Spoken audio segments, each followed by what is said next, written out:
Thank you again for joining me. I'm here interviewing Guy Wallace, who is an instructional designer. And so I'm going to ask Guy to just give all of us a brief overview of what that means to you in your world, in your work. Who do you work with?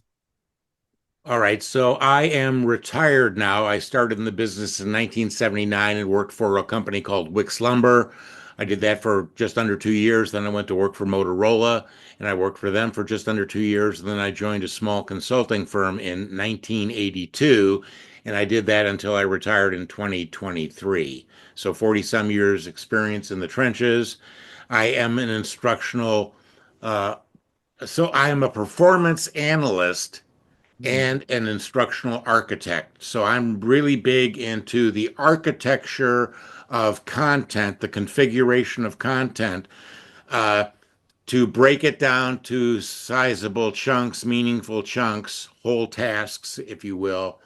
But so instructional design to me, it's there were two ways of looking at this back in the day, and the names have changed over time. But it used to be instructional design or instructional systems design. So I am on more of the instructional systems design, looking at the entire system of instruction. And then sometimes you're looking at what's all the infrastructure that backs that actually enables that to happen, depending on what my client's contexts are. I've had 82 clients, mostly Fortune 500 companies. I've done several hundred projects. I went solo after 20 years of working with two partners, one of them, which is an ex-wife, that caused the split up of the business. And then I went solo, and I was doing that since 2002. So it's been a long, fruitful journey. You know, I love what I do. I have a performance orientation. I was mentored from day one, August 6th, 1979. It was given some materials from a guy named Gary Rumler, and then a guy named Tom Gilbert, and then a guy named Bob Mager.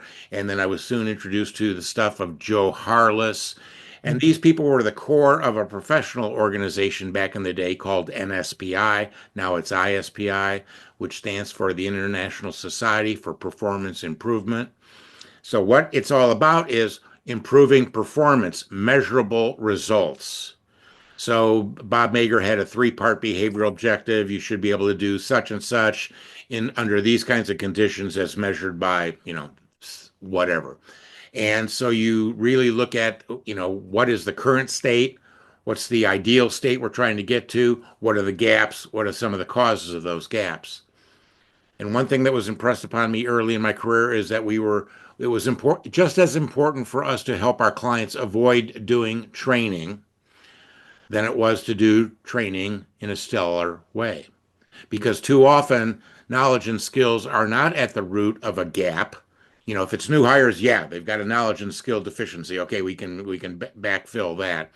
But if a client comes to you with a performance problem or opportunity, then it may not be that knowledge and skills is at the root of that. It may be part of the root causes, but it may be that the process is no good, that the consequence system actually out there in the real world drives the behavior that you don't want, but that's what you're rewarding because, and so you got to look at things as a system, systematically, and understand what are all the variables in the performance context. So How rather do you go under that? I'm curious. So you have some, maybe you don't know the company organization or the player, the people, right? So you Most of might the have, time I don't. I walk in, I'm a external consultant. yeah. So they come to you and they think they probably identified the problem. Here's the problem. People don't know how to do X, or we're underperforming in this area, whatever it is. How do you determine, I guess through your own analysis, what the actual core of the gap is? What is the thing that needs to be addressed? So when I do, so I always I follow an Addy-like model. I adapted Addy in 1982. So before A analysis, I do project planning and kickoff. That includes project intake, request intake, what do they want? What are they thinking about? What are they looking for? And a whole bunch of information that I need in order to develop a project plan and price it for them because I'm an external consultant. So I can tell them it'll take, 6 weeks or 6 months and it'll cost this to $1 million, whatever those numbers are, this is what it's going to take. And then after the project planning comes the project kickoff. And Mm. what I'm trying to do there is get the key stakeholders in the room, because this was back in the day. Now it's a virtual room. But you want to bring them all together so that they can sanction the project plan. And I always told them, hey, before we start this meeting here, your goal, your role in this is to review the project plan and kill it if this doesn't make any business sense. My clients always hated me leading with that. And I'd say, or you need to modify the plan because it's just not appropriate for some reason that I don't know. And then Right. we'll work on modifying it. Or you need to defer this because something else needs to happen before we launch into this project because it's just not going to be timely. So we don't want to get ahead of ourselves or something. Or the fourth option is to approve this thing, resource it, and let's get going.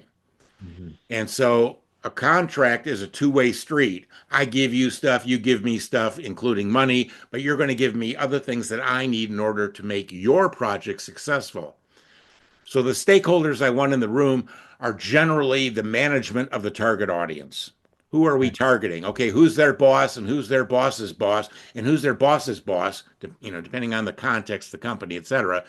You're not going to get that too high, but you want somebody who understands, yeah, that if we really improve performance of these people in the target audience, my bonus is going to be bigger. My Mhm. numbers are going to be better. My career is going to be enhanced. And so you want them thinking along those lines, and you want to take a no nonsense business approach.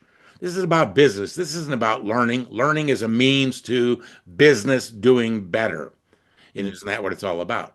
So I don't love learning for the sake of learning. I love learning because I'm an ISD professional who is trying to apply and exist within what's sometimes called human performance technology. So there's Mhm. many variables to performance, and knowledge and skills is but one. So we need to bring together, and what I ask for is I don't ask for subject matter experts. I ask for master performers. Is there anybody in the target audience who's been there, 5, 10, 15, 20 years, who's really a master at that? And you wish everybody could be like them. Back in the day, we'd say, we want all of our basketball players to be like Michael Jordan. Yeah, we want that. So we should bring in a Michael Jordan type here to help, figure out what needs to be where the other people are. So I'd bring in 8 to 12 master performers and other subject matter experts. Somebody from regulatory affairs who knows the regulations inside and out, but doesn't understand the performance that we're trying to impact. They could Mm. look at a performance situation and tell you what the regulatory issues are, et cetera, but they couldn't do the job if you held a gun to their head. Bob Mager used to talk about that, but now it's not politically correct. So we want to get those people in the room and we want to define the ideal performance. How do we break down into major duties, accomplishments, key results areas, areas of performance? There's a whole bunch of language for configuring and breaking down process, nowadays known as workflows. So, Mhm. but ADDIE is an example of a workflow of a process. And so it's like going, hey, A is different than D, that first D is different than the second D, et cetera, et cetera. So let's break that down and create a mastery model of that everybody in the room can agree with. And there's sometimes negotiation in that because everybody's got a different mental model of what that looks like, et cetera. And then once you've got that configuration down, you go, hey, you can take an elephant and you can divide it into 7 pieces or 9 pieces. It all adds up to be an elephant. Okay, so it doesn't matter exactly how I would configure it versus you. There are better ways to do it, of course. But once we configure it now that we've got these segments of the process of the workflow of the performance, we can begin to look at what are the key outputs produced when people are doing that part of the and so we start with the outputs. We begin with the end in mind. We want to know what's the output produced. There's a flurry of activity, all this other stuff, tasks, using knowledge and skills, behaviors, competencies, all this other stuff. but those are all means to the ends of producing a worthy output. Uh, that's a worthy input downstream because outputs are inputs downstream. And so you want to understand what is that output? How do you know a good one from a bad one? What are the quality, quantity, cost metrics associated with a good one? And once we've understood that, then we can begin to ask, so what are the tasks per output? And this is where task analysis comes in. And when I first got in the business and saw task analysis, I'd see pages of all sorts of tasks, seemingly in random order, shooken in a basket, dumped out and typed, as they fell, not in any kind of an organized schema.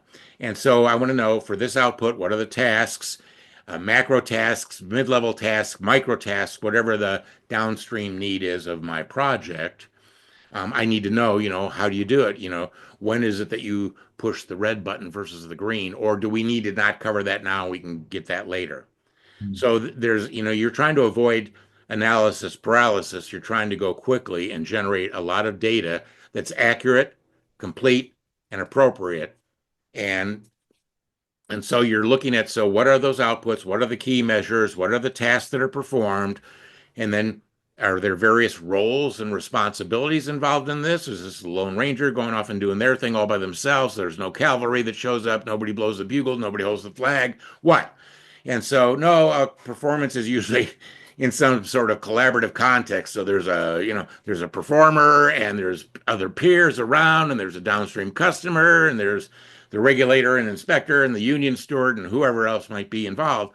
And so you can begin to clarify who's doing what. Mm. Maybe there's a lead role for the key performer or target audience, but they're not in the sandbox of performance all by themselves. There's other people there. How are they supposed to interact with them? What are those other people's roles and responsibilities? Do they review and approve and reject what you're doing?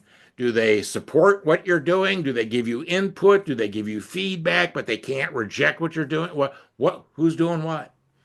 And so once you get that clarified, you've established what ideal performance should look like, the goal state. This is what we want people to be doing, producing these outputs to these measures and standards by performing these tasks and playing, nicely with these other players in the process. Then we can do a gap analysis. So and I do typical gap analysis, not atypical, every 47 years something weird happens, and we don't want to get to that level of things. We want to know typically, where do these outputs not meet these measures and standards? Mm. Like all the time. And so we can drag out, what are the really typical problems here? And obviously, these are difficult for people to master because they're typical problems.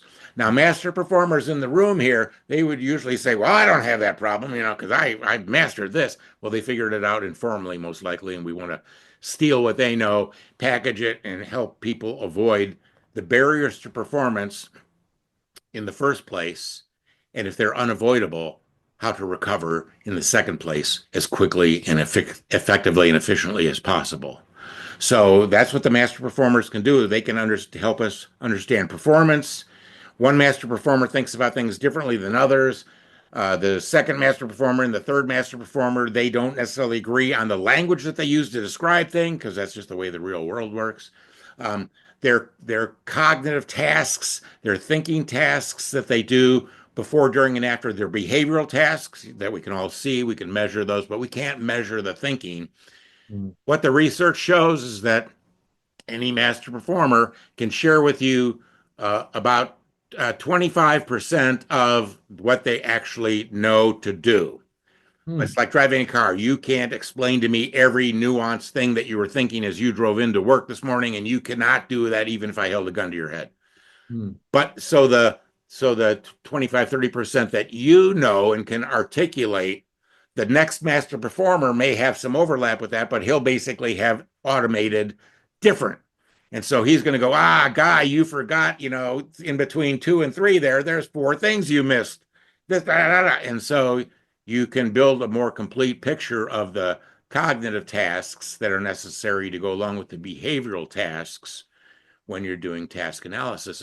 And so when you're doing the gap analysis and you're trying to determine where we start with, where do the outputs not typically meet the requirements? And then what are the probable causes. We're not doing root cause analysis in one of these kinds of efforts here. We don't have the time to ask why 5 times on every last thing, but we can begin to understand from the master performer's perspective, what do they think the people that are struggling and aren't master performers, where are they struggling and why? And it'd be because, well, they don't know. Oh, okay, well, that's a knowledge and skill deficit. Or they're too timid when it comes to demanding that they get what they need when they need it and get the performance done on time. They're always late because of that. Well, okay, so we can't train being, non-timid, that becomes a non-knowledge and skill issue. It's a human issue that the recruiting and selection system probably needs to attend to. But we're here to Mm. do training, so we're kind of more focused on that. But we're beginning to help the master performer group that we've got together see that, yeah, that's the ideal performance. Yeah, those are the typical gaps and those are the causes. And it looks like training ain't going to solve all of them. Mm. Eureka. That's what I wanted to get them to where they see that themselves, because my client may be damn sure that, training is going to solve this, or education or learning or whatever label you want to slap on it. And in fact, it may not be. We may have people knowing everything that they need to know and even how to avoid the gaps and the barriers in the first place, but there's an environment there that we can't control. And there's human personalities, there's intellectual, uh, physical, psychological capabilities that I have or don't have that's required by the job. I may not be strong enough to load the bags into the back of pickup trucks all day long. I'm going to wear out after 3 hours, and after that my productivity is going to diminish. So we can begin to look at the other factors, the other variables that impact performance. And therefore, I've got analysis data that I can take back to my stakeholders and say, okay, here's the ideal performance, and these people work for you, and maybe you understand this down at this level or not, but you handpicked the master performers that I work with. So, what do I know? They could have all lied to me, but if we trust them, this is what they say. Here's ideal performance, here's the gaps, here's the causes, here's what training and education and instruction, performance guides, job aids, those kinds of things versus learning experiences. That's what we can solve that. But here's all Mm. these other issues that are impacting the performance of your people down the chain, impacting your numbers, impacting your bonus. Ha ha ha, I gotcha. So, but we need to resolve some of those things too. Yeah. And the next step after analysis and doing the review is getting any feedback, any corrections. They may not agree. That seldom has happened in my career, um, because I've got the master performers and the voice of the master performers in this. But I can tell them, okay, this is what I'm going to do in design after this. I'm going to take this data and I'm going to create this. And this is kind of what it feels like to me, but I need a subset of those same master performers so they can watch me and hear me design, and they can critique it as I'm doing it to make sure that we don't have a lot of rework to do, that we get it right, closer to right the first time. And Yeah, I was going to ask you that. So this is an interesting difference in how I was thinking about it. So I was going to say, as you go to implement and you're in the process, how do you evaluate and do you have to readjust? And what you're saying is maybe you also do that, but you're actually looping in those master performers earlier to try to reduce that as much as you possibly can. right, they would be the key people who would review, other than political reviewers, some manager who thinks, hey, it's my money that we're spending on this thing, but they Yeah. may not be able to really assess the accuracy, completeness, and appropriateness of what we've generated. The master performers, and just because we get all the master performers to a consensus to agree on it doesn't make them right. But who Mhm. else would you ask? So we can ask them to, and so rather than doing something, creating something, and then going for a review, let's do design and review Mhm. concurrently. And Mhm. what I've always, and that's always been part of the project plan. And so in the analysis team meeting, I told those master performers that instead of taking all 8 to 12 of you to the design meeting, I'm going to take 2 or 3 of you.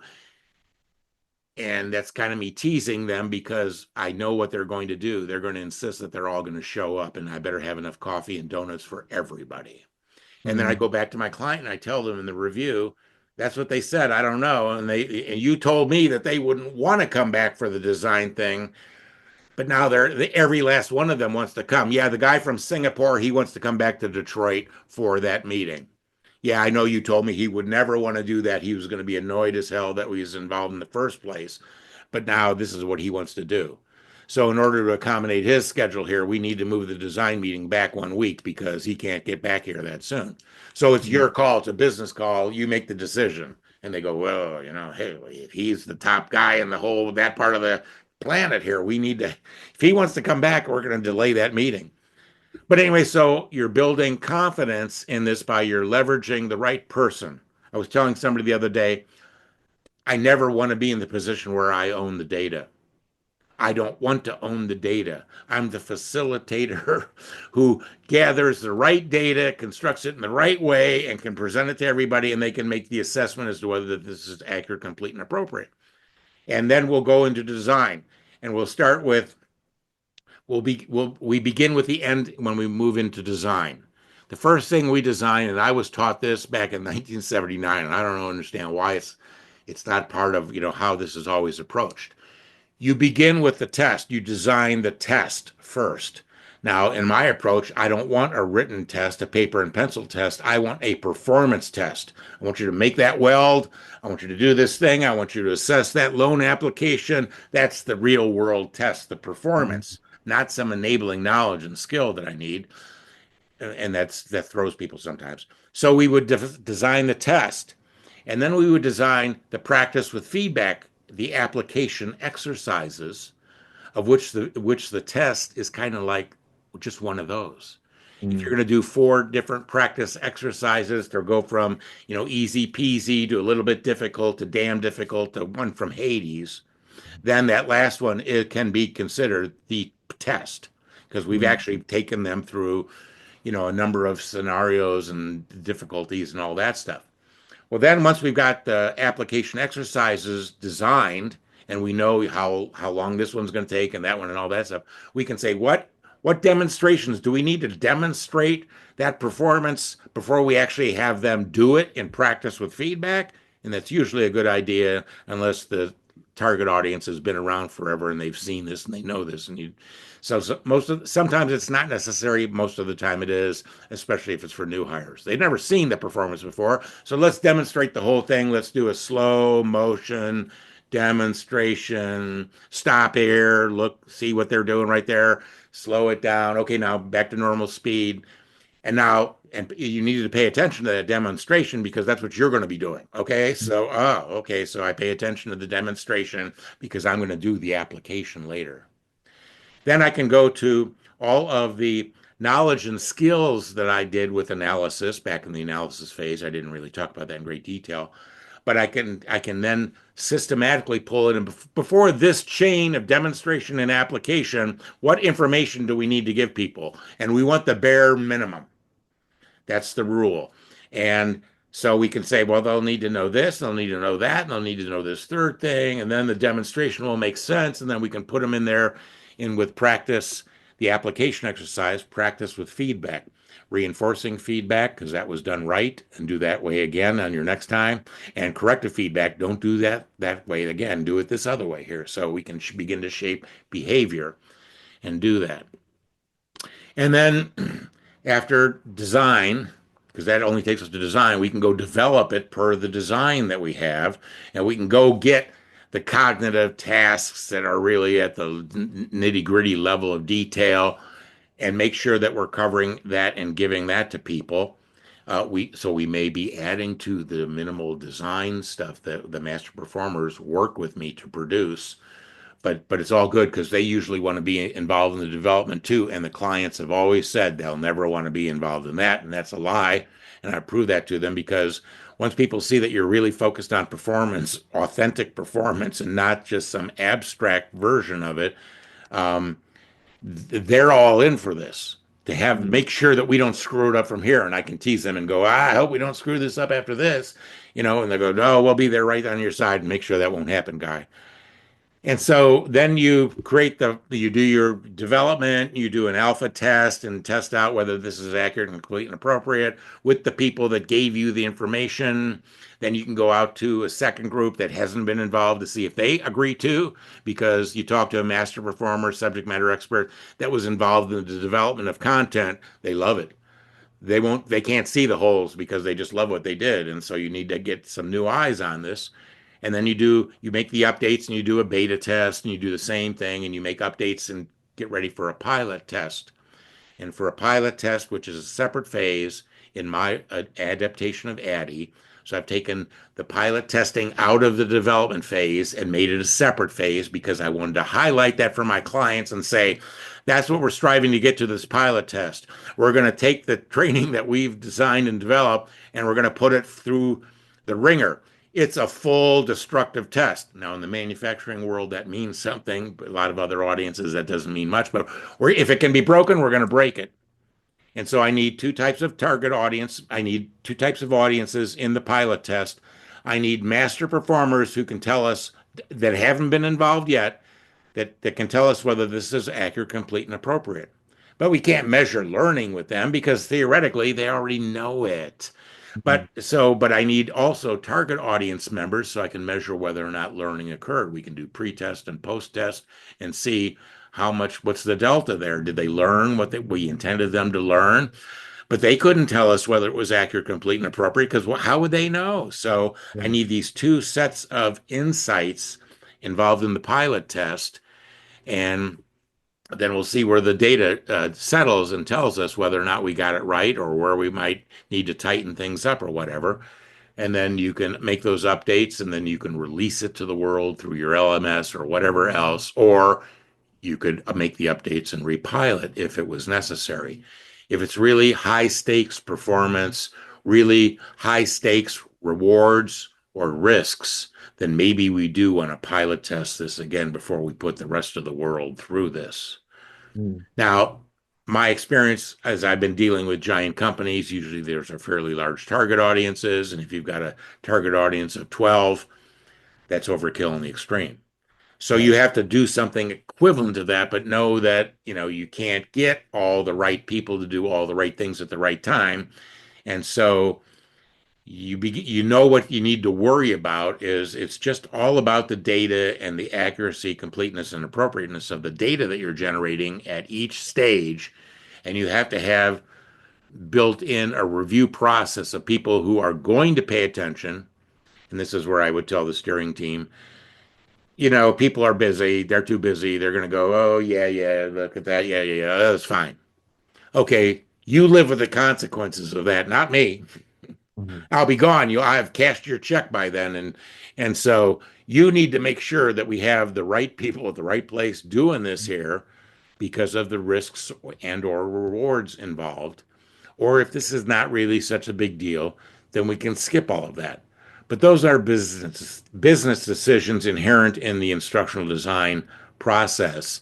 And I should not be making those business decisions. You guys need to own that because you live with the consequences of whether or not this is really kind of good or really good or superior and going to have a major impact on performance.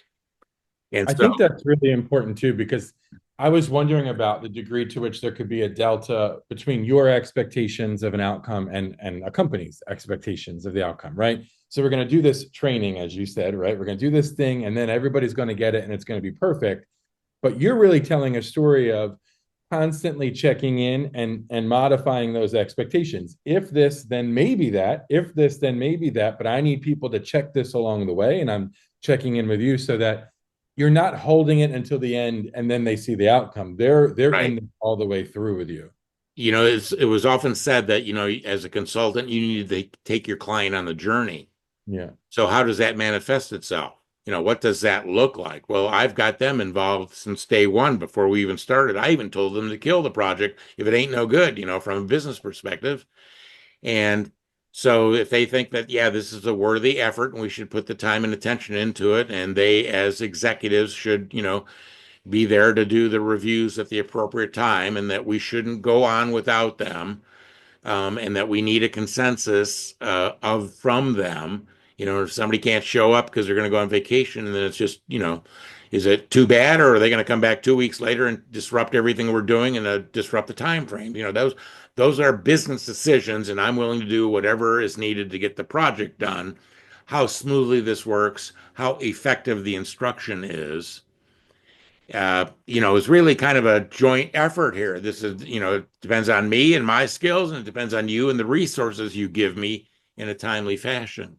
Mm. Um, but not every you can't live in a world of perfection. So if there are trade-offs, let's think those through together, and then you have the final say. I'll tell you what I think, whether I think you'll like my answer or not, and you can decide to reject what I think and what my counsel is, and you'll make a business decision considering, many more things than just this particular effort. Yeah, that's really helpful, and you did a great job for me connecting the dots and drawing that through line from beginning, middle, and end. I'm curious in terms of sort of our final question or thing that I'm wondering about. If people are, certainly there are people in my cohort that are across all different fields. We have healthcare people, nonprofit people, education people, corporate people. And I think even I have to say, as I've been in education 23 years, the idea that people like you did this outside of schools, right? Because I'm so school focused, I had no idea. So I'm curious about if someone were thinking of moving in that direction in terms of a career or career shift, what would be the first thing or a few things that they should be doing to prepare for that world? Yeah, so I have hired people who were educators in the past. They were on my staff. I've had staff between 15 and 25 people, half of them traveling consultants, and the other half of production staff that stayed at home all the time. And what most, so there's a lot of when the term learning is an umbrella term for me, and under it is instruction, and instruction has can have training where we're applying what we're learning, education where you don't know what guy's job is going to be later on, so you can't be specific. You can Mm-hmm. kind of generalize, well, you're going to be doing spreadsheets, guy, and so let's work on some spreadsheets, but you're not doing the kind of spreadsheet that guy is going to be doing because you don't know. And so, but in an enterprise learning context, we know what the application is. We can know. Sometimes we're doing things on tasks and behaviors and competencies, and we're not getting specific. But and that's not training. That's education. In corporate America's training is often a misnomer because it's usually just education that's performance oriented, but it doesn't have that practice, authentic practice, just like back on the job. The best training is on the job with the coach telling you do, Yeah, giving you that, telling you what to do and giving you feedback and making you do it over and over again until they're satisfied you got it, but that's not scalable. right. Um, but people who are in education, they don't have the things up front. From design, they may have that, and development and onward, they may be fine with all of that. But have they done a performance analysis before in the analysis box? Have they really looked at, what is the terminal performance look like? What's that output when the dust settles? How do you know a good one from a bad one? What are the tasks, behavioral and cognitive, blah, blah, blah. And then before that, it's the project planning. Do they know how to plan a project that Mm-hmm. and then communicate that and negotiate that with their client and others? Do they even know to go beyond the client to the client's clients? And that this is tricky. This is politics, and a Yeah. different kind of politics. And it's that whole upfront intake process. There's a lot of talk today about, don't be an order taker. Mm-hmm. Well, the late Joe Harless in the mid '80s said, when somebody comes and says they want a training widget, you don't say in your whiniest voice, "Are you sure it's a training problem?" What kind of a client relationship are you establishing when you do that, when you push back? No, you take the order and make sure that your order fulfillment process has an analysis, quick analysis, not analysis paralysis, but quickly determines what's at the root here. What Mm-hmm. are the knowledge and skills component of this thing, and is that what's all that's? Can we fix the performance problem by addressing just those alone, or are we going to need to look at some of these other variables to see about that? Um, And so it's that whole upfront, the intake, the project planning, the kickoff with the right people to make sure that you get the resources. For decades, people complained about, well, we don't get the right people, we don't get them on time, we don't have their attention, blah, blah, blah, blah, blah. That's because you don't have their boss's boss saying, this will be. Yeah. This is important to me. And so you need, so why mess around trying to pry a subject matter expert free from their overburdened work schedule? Somebody else has got to make that happen. Yeah. And and if you are perceived to be wasting their time, they're going to hate it and not want to come back. So you can ask them a lot of silly questions. They don't see where you're going on this thing. But when you start talking about, well, the output that you produce, you produce a video treatment, then you produce a video script, and then you produce a video shooting plan, and then you edit the video and put it all together. And of course, AI is doing a lot of that now for you. But so if you don't understand the how to break the performance down and how and to see it where they're going, well, yeah, Hmm. that's the process, that's the workflow. So once we've got that, and we can anchor back to that workflow or process, um, then we're on the road to success because people have to apply what we're teaching them, what we're instructing them, what they're learning back on the job.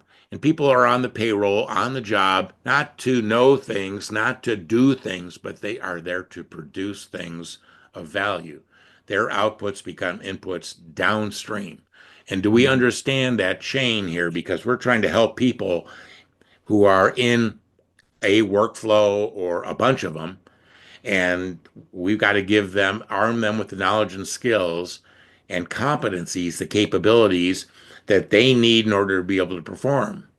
And so if our instruction, our learning doesn't include authentic practice with feedback, we're making them figure that out on their own. This is why the 70 number is 70 and the 10 is 10, because too often we didn't include that. So they had to do social learning and trial and error learning to figure this all out because it was too often not included in their original instruction, in their original learning or training. So my Yeah. differentiation between training and education is really training takes education and says, now let's practice that 7 times, and Yeah. make sure you've got it before we move on to the next thing. Um, and that I know that what I'm having you practice on, I mean, we could have stepped into the workplace and you could have been doing real work. That's ideally, that's near transfer. That's what we want. We don't want some abstract or far transfer because that's just problematic. That when people leave the learning environment and they go back to the job, they can't bridge that. They're not Yeah. prepared for the nuances that they face there. And that's something that's generally been missing. I think it's helped my career that I've not missed much of that because of the approach that I was taught back in 1979 and have run with it ever since. There are a lot of other people that are doing it work that way, but the vast majority of people in the business are not. Hmm. That's great. This has been so helpful. I appreciate all of your time, the detail. Congratulations on your retirement, by the way. Maybe one day I'll get there myself. We'll see. But I really appreciate it, and I know that members of my class, because we'll be watching each other's, will find this really valuable and useful. So I appreciate it. Oh, you're most welcome.